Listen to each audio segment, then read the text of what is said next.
을 잘 따라야 하는데 그 첫 구령이 제자리에 그럼 들어가서 자리 잡습니다.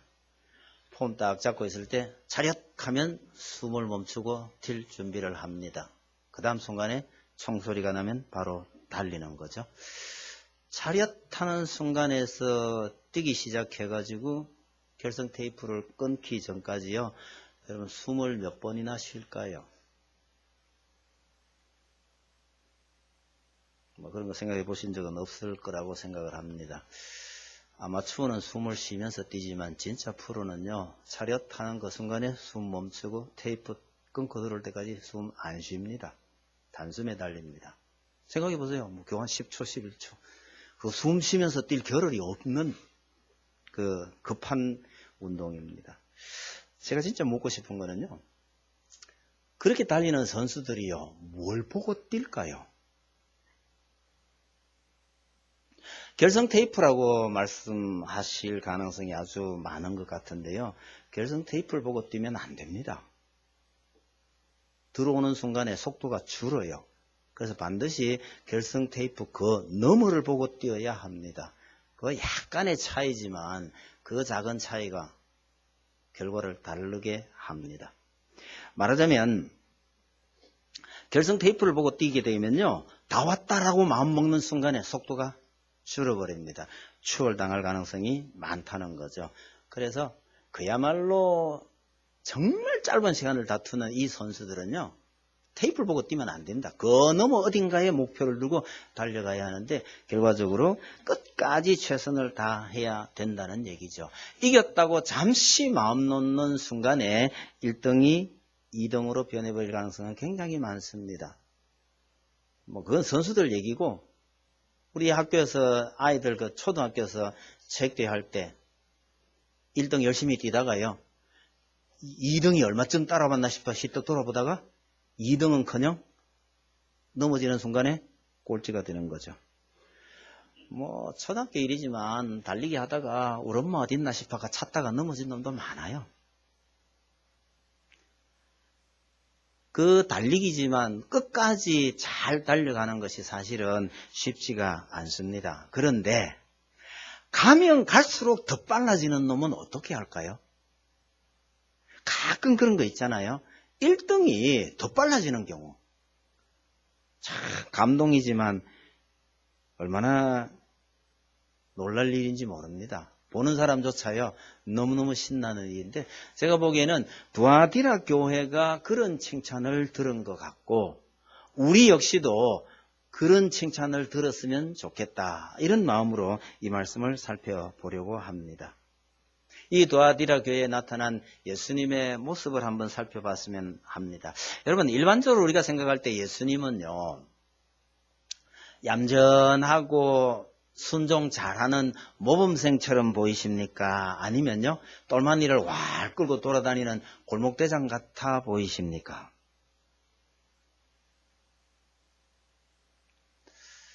예수님의 모습을 생각해보면 여러 가지 모습이 있어 보여요. 그 당시 사람들, 그 당시 어른들에게는 잘 어울리지 않는 어린아이를 안고 축복하시던 그 모습이나 최후의 만찬을 나누면서 제자들을 그렇게 안타깝게 바라보시면서 말씀하시던 그 모습 속에는 참 인간적인 깊은 정이 느껴집니다. 반면에 성전에서 채찍을 휘두르실 때는요. 완전히 괴물 한 가지잖아요. 그러면서 또 부활하신 후에 베드로를 불러서요. 우리 같으면 너 그때 왜 그랬어? 이런 말 한 번쯤 할 만도 한데요. 그 말씀 전혀 안 하시면서 네가 나를 사랑하느냐고만 물으시던 그 모습 보면 참 인상적인 대목입니다. 여러분 예수님을 어떻게 생각하느냐 하고 이렇게 나눠보면 이건 양면성 정도가 아니고요. 아주 다양한 모습으로 나타나십니다. 그런데 두아디라 교회에 나타난 예수님의 모습은 18절에 보시면요. 그 눈이 불꽃 같고 그 발이 빛난 주석과 같다. 이렇게 표현하고 있습니다. 주석. 요즘은 이 주석 그 당시 철이 그렇게 많지 않으니까 요즘 표현으로 빌리면 눈은 불 것 같고 그 팔은요 강철 같다 뭐 이런 뜻으로 이해하시면 될 듯합니다. 그 장면 한번 상상해 보셔요. 여러분 예수님의 모습이 뭐처럼 보이세요? 아이들 표현 빌리면 마징가 제트나 건담, 그래서 작은 소제목으로 건담 예수 이렇게 붙여놨습니다. 천하무적의 로봇 같은 모습으로 예수님께서 나타나셨는데 이것이 굉장히 도전적이고 전투적인 모습입니다. 예수님께서 왜 이 두아디라 교회에 이런 모습으로 나타나셨을까요? 두아디라는 우리가 잘 알고 있는 그 자주장사, 비단 옷장수였던 그 루디아의 고향입니다. 그러니까 이 루디아가 여기서 생산된 옷감을 빌립보에서 팔고 있다가 바울을 만났는데 이 두아디라는 그런 의미에서 옷감이나 비단의 생산지이기도 하고요. 각종 의류와 관련된 산업도 잘 발달되어 있었어요. 그런데 특징적인 것 하나는 청동업. 여기 주석이 나오는데 청동업. 요즘 말로 하면 철강 산업이 아주 발달된 곳이었고 그래서 이 두아디라 사람들은 태양신 아폴로를 주신으로 섬기고 있었던 곳입니다. 이 아폴로가 소위 말하는 제우스의 아들이거든요. 이런 곳에 살고 있는 이 두아디라 성도들에게 우리가 섬기는 예수님은 그 아폴로와 대적해도 전혀 손색이 없는, 아니 우리 대장 예수님은 아폴로보다 훨씬 더 세다라는 느낌을 줄 그런 모습으로 나타나셨다고 보아도 무리가 없을 거라고 생각합니다. 그러나 두아디라 교회에 있어서 더 중요한 의미는 바로 이세벨을 용납한 자들, 그리고 행음하고 우상 숭배한 자들을 그냥 두지 않겠다라는 모습으로 나타나셨다고 보는 것이 더 타당합니다. 말하자면 두아디라 교회에 매맞아야 할 인간들이 많이 있다라는 뜻이죠. 예수님께서 이 교회에 나타나실 때마다 여러 가지 다른 모습으로 나타나십니다. 어떨 때는 촛대를 들고 나타나시고요. 어떨 때는 죽었다가 부활하신 그 모습으로 오셨고 어떨 때는 열쇠를 들고 오십니다. 심지어 안약을 들고 와서 사라 이렇게도 말씀하셔요.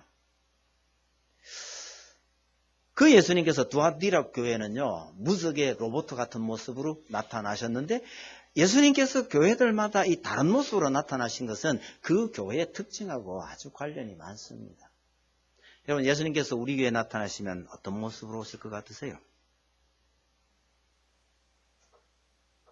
누구와 같은 모습으로 오실까? 한번 좀 생각해 보셔요. 우리 교회는 그렇다 치고요. 만약에 나에게 예수님께서 나타나신다면요. 여러분 웃으면서 오실까요? 환한 얼굴로 오실까요? 몽둥이 들고 오실까요? 선물 보따리 들고 오실까요? 혼자서 고민 좀 하시기 바랍니다. 예수님은 교회마다 그 교회에 필요한 적절한 모습으로 이렇게 다양한 모습으로 나타나셨다는 것을 기억을 했는데 교회를 위해서 그러시는 겁니다. 사도 바울이 생각이 나네요. 사도 바울은 한 사람이라도 더 구원하기 위해서 여러 사람에게 여러 모양이 되었다라고 말합니다. 예수님도 바울도 그런 의미에서 참 변신의 귀재입니다. 이유는 딱 하나입니다. 교회를 위해서. 여러분 우리 가운데 어떤 사람이라도요 딱 한두 마디로 표현할 수 없는 어떤 다양성을 다 지니고 있습니다. 사람은 참 복잡해요. 겉으로 보기에는 단순해 보이는 사람도 자세히 좀 들여다보면 참 복잡해요. 그런데 우리가 교회를 위해서 혹은 좋은 가정을 이루기 위해서 내 속에 있는 여러 모습 중에 참 좋은 모습만 드러내기 위해서 애쓰고 노력해야 되지 않겠냐 그런 생각을 합니다. 여러분 이 교회가 정말 사람들에게 하나님 보시기에 좋은 교회가 되려면요 우리 스스로 우리가 우리 속에 있는 좋은 모습을 드러내기 위해서 참 애를 써야 그게 가능하다는 사실도 잊지 마시길 바랍니다. 예전 어느 교회에서요 정말 얌전하고요 애리애리한 어느 젊은 여집사님이요, 자기 아이들 야단치는 걸 봤는데요, 와, 무섭대요. 전혀 다른 사람이 되는 거예요. 우리에게는 이런 어떤 변함을 것 같은 이런 요소가 참 많아요. 교회 가서는 정말 천사 같은데요, 집에 가면 사탄처럼 변하는 사람도 가끔 있는 모양이에요. 아니 저도 그 장본인 몇이 아는 사람이 있으니까 그런 것 같아요. 여러분, 우리가 교회에서든 우리가 속해 있는 가정에서 마징가 Z가 되는 일이 없기를 바랍니다. 예수님께서 교회에, 두아디라 교회에 이런 모습으로 나타나셨다? 그 예수님이 내게도 그런 모습으로 나타나시면 나 어떻게 되나? 이런 생각점을 한 번쯤 해보실 수 있기를 바랍니다. 그러나 그렇게 나타나신 예수님께서 이 두아디라 교회에 엄청난 칭찬을 하십니다. 얼마나 큰 칭찬하시는가 한번 봅시다. 19절요. 내가 내 사업과 사랑과 믿음과 섬김과 인내를 나누니 네 나중 행위가 처음 꽃보다 많도다, 이러시죠. 여러분, 이 두아디라 교회의 행위가, 사랑이나 믿음과 섬김과 인내가 세월이 갈수록 더 좋아졌다라는 뜻인데요. 이게 이럴 수 있느냐, 그런 말입니다. 24절도 한번 보셔요. 24절 끝부분에 보면 다른 짐으로 너희에게 지울 것은 없노라, 이러시죠. 내 딱 한마디 할 거 있는데 이거 말고 다른 짐은 너희한테 지울 게 없다, 그런 얘기를 하셔요. 26절도 보셔요.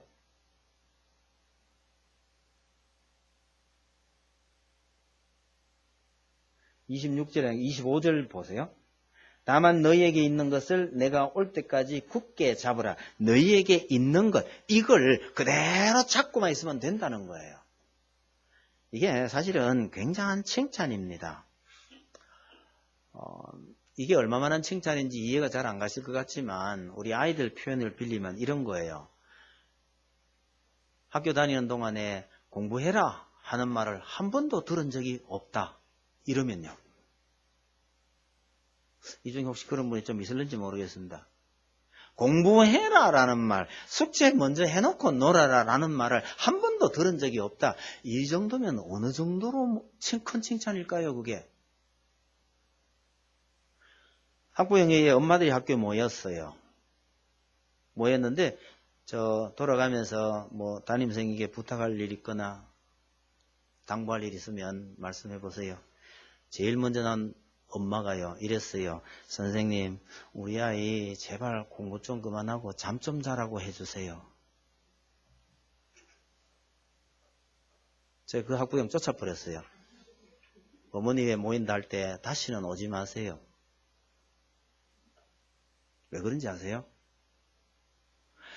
학교가 난장판이 돼도요, 한쪽 구석에서 책 탁 붙들고 앉아가지고 수학 문제 푸는 놈이거든요. 수학 재밌냐? 그러니까 세상에서는 이렇게 재밌을 수가 없어요. 포항고등학교 수석 할 줄 알았어요, 이놈. 근데 하나 틀려가지고 3등 했어요.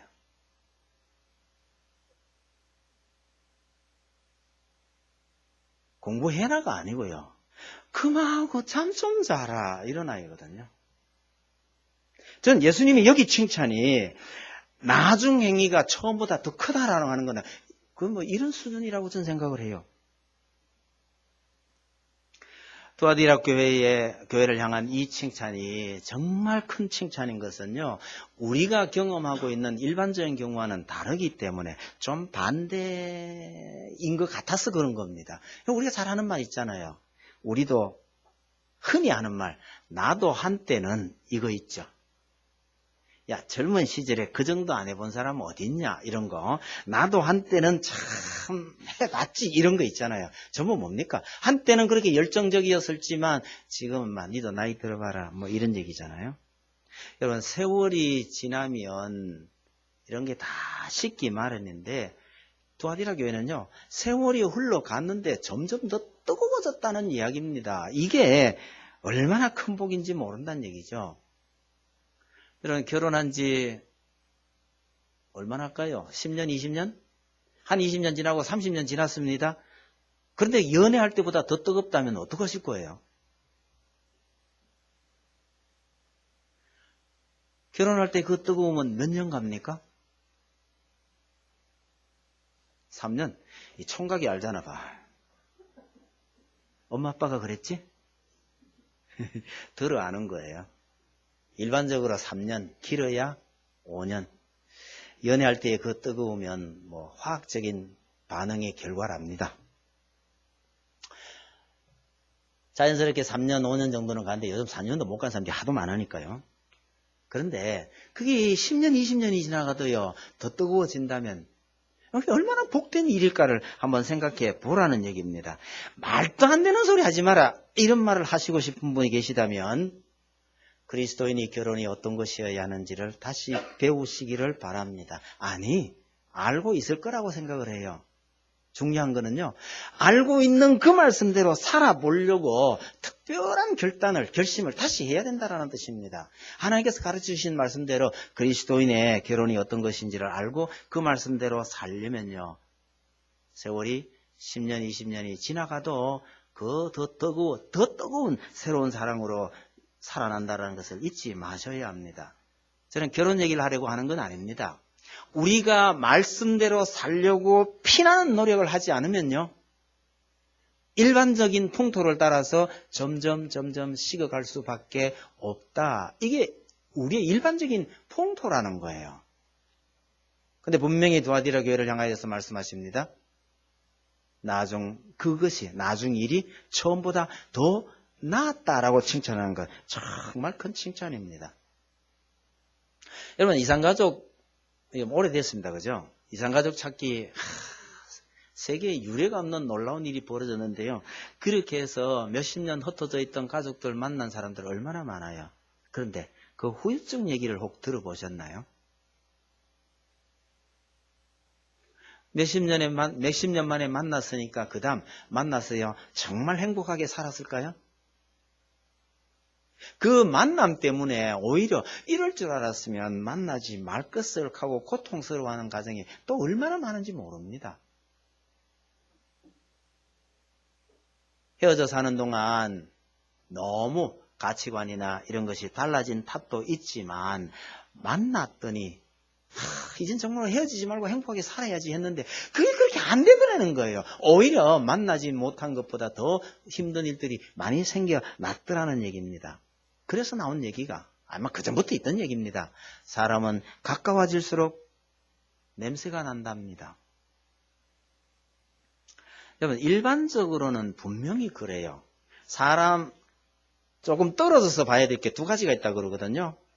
그림도 좀 멀찌감치서 봐야 이게 제대로 보인답니다.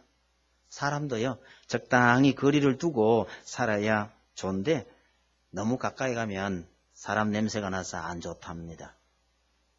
그러나 여러분, 하나님을 믿는 우리가 말씀대로 산다고 하는 우리는 가까이 가면 가까이 갈수록 더 좋은 향내가 나는 그런 성도가 되기를 간절히 바랍니다. 믿는 사람 만나가지고 돌아왔는데 다음번에는 막 가급적이면 좀 안 만나야 되겠다 이런 생각이 들면요, 우리가 엄청 지금 잘못하고 있는 겁니다. 그런 얘기 안 하는 게 좋았을 건데 괜히 이야기했네 이래서 후회가 된다면요, 우리가 지금 너무 잘못하고 있는 거란 얘기죠. 최근에 제가 우리 동기 목사들을 만나고 난 다음에 돌아오면서 칼럼에 쓸 제목을 하나, 내용은 잡아놓고 제목을 못 정하고 있는데요.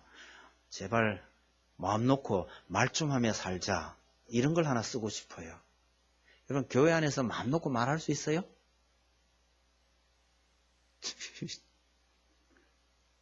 고개 흔들면 이거 문제가 굉장히 많은 겁니다. 박 집사님 예전에 마음 놓고 한마디 했다가 얘기 안 하셔도 다 압니다. 재직기 때 말 한마디 잘못했다가요, 이게 교회 안 아니냐 이 말이에요. 이건 문제가 굉장히 많은 거예요. 차라리 말 안 할 걸. 그래서 문제가 많이 생기는 것인데, 교회가 처음보다 나중에 더 나은 교회가 되어 가려면 정말 말씀대로 살기 위해서 처절한 노력을 하지 않으면 그렇게 안 돼요. 우리가 정말 말씀대로 살겠다고 단단히 각오하고 내 성질 죽이고 내 잘못된 생각도 죽이고 그렇게 노력해야 우리 속에서 그리스도의 향기가 나는 법이죠. 가령 누가 말씀 동산교회 가보라 했는데 아이고 뭐 거기나 그렇고 설마 이러고 왔는데 가봤더니 옛날 대통령 표현 빌릴게요. 대박이네. 이런 교회 만들어 가야 안 되겠어요? 쉽지 않을 겁니다. 혹시 최근에 우리 교회 오신 여러분들 중에는요, 기대하고 왔던 것보다가 정말 좋은 교회가 될 것 같다. 이런 느낌이 주어지는 그런 교회가 되어야 합니다. 교회가 그렇게 되려면요, 우리 한 사람 한 사람이 먼저 그렇게 돼야 되는 거죠. 예수님도 그러셨는데요. 먼저 된 자가 나중 된다던데? 그거 정상 아니냐? 여러분, 예수님께서 그렇게 말씀하신 것은 먼저 된 자가 나중 된 가능성이 굉장히 많으니까 먼저 된 자가 특별히 더 주의하고 조심하라는 뜻으로 하신 말씀입니다. 그래서 우리 모든 성도들이요, 나중에 더 아름다운 인생, 가면 갈수록 더 은혜로운 교회가 되어 가도록 우리가 정말 각오를 단단히 다지고 애쓰고 노력해야 될 거라고 생각합니다. 어려운 일이지만 전 불가능한 일이라고 생각하지 않습니다. 우리 교회나 여러분들 가정이나 우리 한 사람 한 사람이 그렇게 변신할 수 있기를 간절히 바랍니다. 두아디라 교회가 그런 의미에서 엄청난 칭찬을 들었는데 예수님께서 책망할 게 하나 있다고 말씀하십니다. 20절 보세요. 그러나 내게 책망할 일이 있노라. 자칭 선지자라는 여자 이세벨을 내가 용납함이니, 이렇게 말씀하시죠. 이세벨을 용납했다는 거예요. 이세벨을 가리켜서 자칭 선지자라고 말하는데요. 이 자칭하는 말이 참 재밌어요. 여러분, 자칭이 붙으면 일반적으로 이게 웃음거리가 됩니다. 한번 해보세요. 자칭 뭐 할까요? 자칭 최고의 미남이다. 이런 사람들이 웃을 거 아니겠어요? 자칭이 붙으면 이게 기본적으로 웃음거리가 됩니다. 만약에 자격 문제가 걸려가지고 자칭이 나오면요, 이거는 가짜라는 뜻이 됩니다. 가끔 그런 얘기가 들리대요. 어떤 분이 자기 머리에 손 얹고 자기가 안수를 했다고 그러던데요. 이게 자칭 목사잖아요. 그럼 가짜라는 얘기죠. 여러분, 이세벨이 누굽니까? 이웃나라 시돈의 공주였는데요. 아합에게 시집와서 하나님 대신에 바알과 아세라를 섬기도록 만들어버렸던 그 여자입니다. 레위인과 제사장들이요, 다 쫓겨났습니다. 말하자면 북이스라엘 전국을요, 이단에게 넘겨준 역할을 했던 사람이 바로 이세벨인데, 이런 이세벨을 너희가 용납했다라는 거, 이게 사실은 무서운 책망이에요. 칭찬도 어마어마했는데 책망도 참 무서운 거였는데, 이게 도대체 무슨 일이냐고 그러니까 24절 끝에 보시면 소위 사탄의 깊은 것을 알지 못하는 너희에게 말하노니, 이렇게 말합니다. 사탄의 깊은 것 하는 거요. 사탄의 교묘한 이론을 너희가 수용을 했다, 이런 뜻입니다. 이게 초대교회 당시에 무슨 문제가 됐냐고 그러니까 사도 바울이 이런 말씀을 남겼어요. 죄가 더한 곳에 은혜가 더욱 넘쳤나니, 이러거든요. 여러분, 죄가 많은 죄를 용서받은 사람이 적은 죄를 용서받은 사람보다 은혜 더 받은 거잖아요. 사도 바울이 그런 의미에서 죄가 더한 곳에 은혜가 넘쳤나니, 이거는 우리가 하나님께 감사할 일이 더 많다라는 뜻으로 말씀을 했더니, 이걸 근거로요, 이 가짜 선지자들이 뭐라고 했냐면 하나님의 은혜를 더하기 위해서 우리가 죄를 체험해야 된다, 이렇게 가르쳐 놓은 거예요.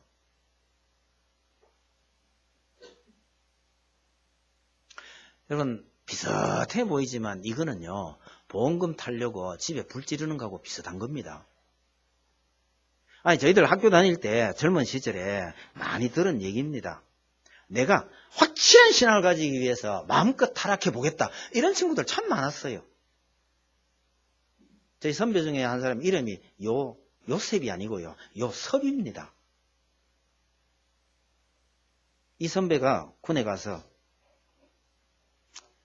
마음대로 먹고 마음대로 피우고 마음대로 한번 해볼기라 하고 군대를 또 가가 쫄병실에 턱 앉아있는데 고참들이 술잔을 돌리더니요. 안 주더랍니다. 이름 보니까 안 되겠다. 건너가더랍니다. 나중에 그 선배가 하는 말이야. 야, 타락도 내 맘대로 안 되더라. 요셉이라고 지어놨으면 모르겠는데 요셉이 아니고 요섭인데도요. 사람들은 다 그걸 요셉으로 듣나 봐요. 안 되더랍니다. 담배나 마약이 나쁘다고 해도요. 실제로 내가 체험을 한번 해보고 진짜 나쁜 거 안 하면 될 거 아니야. 이런 사람 의외로 참 많은데요. 여러분 이걸 실제로 경험해 보겠다고 들어갔다가 빠져나오지 못한 사람들도 상당히 많습니다. 비슷한 얘기입니다. 사람도요. 살아보고 결혼하겠다 이런 사람도 있는 것 같아요. 말이 좀 되는 것 같습니까? 살아보고 궁합이 잘 맞는지 한번 보고 맞으면 살겠고 아니면 다른 사람 찾겠다 그런 얘기잖아요. 여러분 이게 맞는 얘기 같아 보이세요? 함께 몇 년을 살면 그 사람이 다 이해가 되던가요? 흔히 들리는 말에 10년, 20년 살아도 사람 잘 모르겠다고 합니다. 그래서 나한테 딱 맞는 사람을 찾는 노력보다 더 중요한 것은, 그것도 중요합니다. 그러나 그보다 더 중요한 것은요, 그 사람한테 맞춰가는 노력, 이것이 더 중요하다는 거죠. 그 사람에게 나를 맞춰간다는 것은 나를 조금씩 바꾸어 가야 하는 건데, 여러분 이게 참 힘들고 어려운 겁니다. 초대교회의 이 거짓 선지자들이요, 교묘하게 말을 꼬아가면서 성도들에게 그게 위험한 줄도 모르고 그런 교훈을 가르쳤다는데 그걸 두아디라 교회의 어떤 사람들이 그걸 용납을 했던 모양입니다. 그걸 가리켜서 이세벨을 용납한 자 혹은 행음과 우상 숭배한 자들을 예수님께서 징계하시겠다. 그래서 징계할 만한 아주 힘있는 모습, 천하 무적의 로봇 같은 모습으로 나타나셔서 징계하겠다. 어떻게 징계하느냐? 벌이 이상해요. 22절 한번 보셔요. 볼지어다 내가 그를 침상에 던질 터이요. 이렇게 말씀하시죠. 벌이 뭐예요? 침상에 던지는 겁니다. 침상이라고 번역된 이 말은 잠자는 곳일 수도 있고 병들어 눕는 곳일 수도 있습니다. 집에 있는 것도 베드고 병원에 있는 것도 베드죠. 그러니까 여기에 던져버리겠다라는 것은 잠자라고 던지는 게 아니고요. 병원 침대 같은 데 그냥 눕혀버리겠다? 그런 뜻이죠. 음행을 즐기던 그 침대에서 꼼짝 못하고 누워있도록 만들어버리겠다. 그런 얘기죠. 그러니까 침대는, 여기에 침상은 두 가지 의미를 지니고 있는데 이게 예수님의 아재 개그입니다.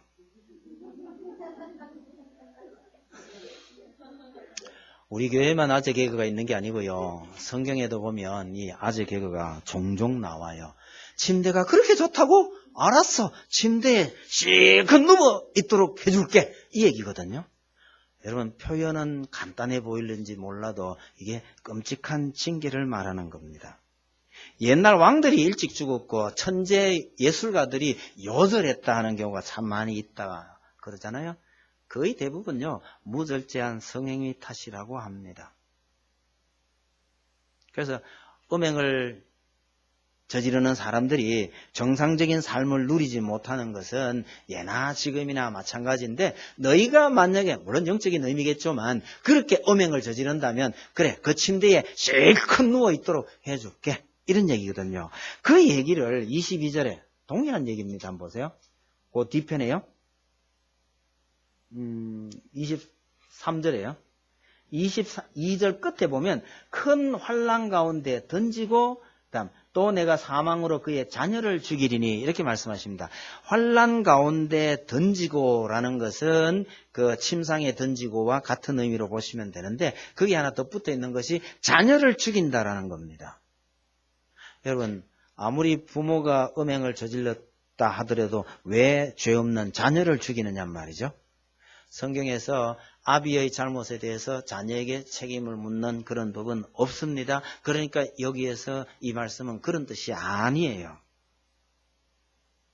표현이 좀 이상할는지 모르지만 너희가 아무리 음행을 저질러 보아라 소득이 없을 것이다 와 같은 의미로 이해를 하시면 될 것 같습니다. 호세아가 이것을 잘 표현해 줬는데 이렇게 말합니다. 그들이 먹어도 배부르지 아니하며 음행하여도 수요가 늘지 못하니 라고 말합니다. 표현이 좀 이상합니다만은 그렇게 하면 자녀들이 많이 태어나서 많은 자녀가 생기냐? 아니다. 없다는 얘기입니다. 여러분 하나님의 뜻에 반하여서 하나님의 뜻에 적당하지 아니한 방법으로 우리가 많이 애쓰고 노력해서 많은 걸 얻었다 해도 그걸 제대로 누릴 수 없다. 이것이 성경의 말씀이라는 것을 기억을 해 두시기 바랍니다. 학개서가 이렇게 말합니다. 많이 뿌릴지라도 수확이 적으며 먹을지라도 배부르지 못하며 삭슬 받아도 그것을 구멍 뚫어진 전대에 넣음이 되느니라. 하나님의 뜻과 상관없이 애쓰고 많이서 많은 거둬 놔도 이게 내게 안 된다는 얘기예요. 그래서 여기에 자녀를 죽인다라는 것은 자녀에게 책임을 묻는다는 뜻이 아니고 너희가 그렇게 음행을 저지르고 해봐도 거기에 적절한 소득은 전혀 없을 것이라는 말씀을 이렇게 말씀하고 있다고 기억하시면 되겠습니다. 여러분 비록 야단 맞아야 할 사람들이 도로 있기는 했지만 두아디라 교회가 받은 칭찬은 정말 큰 칭찬입니다. 우리 성도들과 모든 교회가 본을 받아야 할 대목이라고 전 생각을 합니다. 이런 교회에 주시는 상급이 참 커요. 26절부터 봅시다. 이기는 자와 끝까지 내 일을 지키는 그에게 만국을 다스리는 권세를 주리니. 일단 만국을 다스리는 권세를 주겠다고 하십니다. 그 다음에 그가 철장을 가지고 그들을 다스려 질그릇 깨뜨리는 것과 같이 하리라. 여러분 질것을 쇠몽둥이로 두들겨 패면 어떻게 되나요? 스트레스 아마 확 풀릴걸요? 얼마나 신나겠어요? 두 가지 표현을 썼지만 이것은요 예수 그리스도의 권세에 동참하게 된다라는 의미로 이해하시기 바랍니다. 만국을 다스리는 그 예수님의 권세에 우리를 동참시켜 주시겠다는 뜻입니다. 같은 의미라고 저는 생각을 하는데 28절 보시면요. 새벽별을 주리라 이렇게 말씀하셔요. 새벽별을 주리라?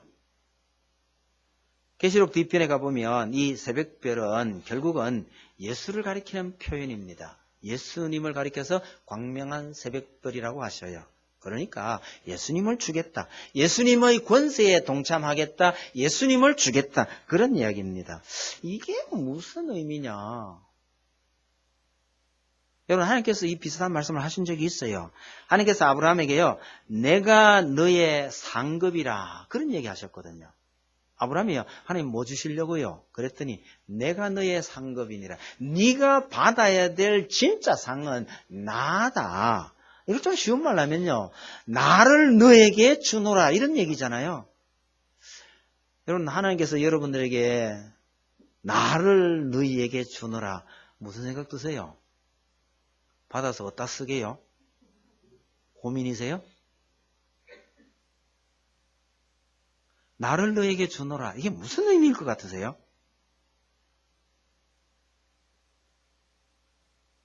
이걸 이해할 수 있게 아마 설명할 수 있는 그 힌트가 27절 끝에 보입니다. 나도 내 아버지께 받은 것이 그러하니라 이러시죠.